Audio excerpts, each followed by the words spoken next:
दिल्ली में भ्रष्टाचार मुक्त सरकार का दावा करने वाले आप मुखिया अरविंद केजरीवाल की पोल खुल चुकी है।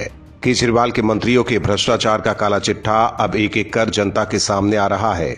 जांच एजेंसियों के निशाने पर अभी आपके कई मंत्री और विधायक हैं, लेकिन फिलहाल ईडी की गिरफ्त में स्वास्थ्य मंत्री सत्येंद्र जैन हैं। जैन पर हवाला कारोबार के जरिए पैसों की हेराफेरी का गंभीर आरोप लगा है।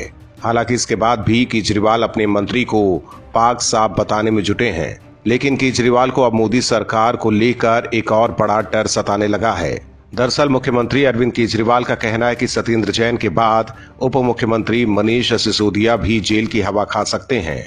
अरविंद केजरीवाल ने एक वर्चुअल कॉन्फ्रेंस के जरिए ये आशंका जाहिर की है। उन्होंने कहा कि जिन सूत्रों ने उन्हें बताया था कि सत्येंद्र जैन की गिरफ्तारी होगी, उन्होंने ही अब कहा है कि मनीष सिसोदिया की बारी है। मुख्यमंत्री का कहना है कि आपके सभी मंत्रियों को जेल में डाल दो।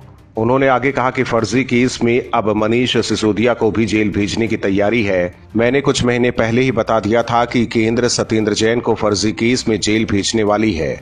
वहीं पिछले कई दिनों से केजरीवाल सत्येंद्र जैन और मनीष सिसोदिया की जमकर तारीफ कर रहे हैं। पिछले दिनों उन्होंने जैन की तारीफ करते हुए उन्हें सबसे अच्छा स्वास्थ्य मंत्री बताया, तो अब केजरीवाल का कहना है कि मनीष सिसोदिया आजाद भारत के अब तक के सबसे अच्छे शिक्षा मंत्री हैं। उन्होंने दिल्ली में शिक्षा क्रांति लाने का काम किया है। केजरीवाल ने कहा कि मंत्रियों को गिरफ्तार करने से जनता के काम में बाधा आती है। उन्होंने कहा कि मेरी प्रधानमंत्री से हाथ जोड़कर अपील है कि एक एक करके जेल में डालने के बजाय आप आम आदमी पार्टी के हम सभी मंत्री और विधायकों को एक साथ जेल में डाल दीजिए। हालांकि केजरीवाल भले ही अपने मंत्रियों के बचाव में खुलकर सामने आ गए हैं, लेकिन जैन की गिरफ्तारी के बाद आपके कुछ और नेताओं पर जांच एजेंसी हाथ डाल सकती है। इससे इनकार नहीं किया जा सकता है। इसीलिए केजरीवाल अभी से ही राजनीति कर रहे हैं। लेकिन केजरीवाल के इन आरोपों के बाद बीजेपी ने भी पलटवार किया है। केजरीवाल के सिसोदिया की गिरफ्तारी वाले बयान के बाद केंद्रीय मंत्री स्मृति ईरानी केजरीवाल को एक सिद्धांतवादी षड्यंत्रकारी करार दिया है।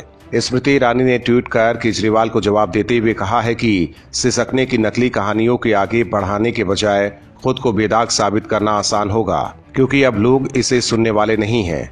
ईरानी ने आगे कहा कि एक भी सवाल का जवाब न देकर केजरीवाल जी ने एक तरह से अपने मंत्री के हवाला गठजोड़ को स्वीकार किया है।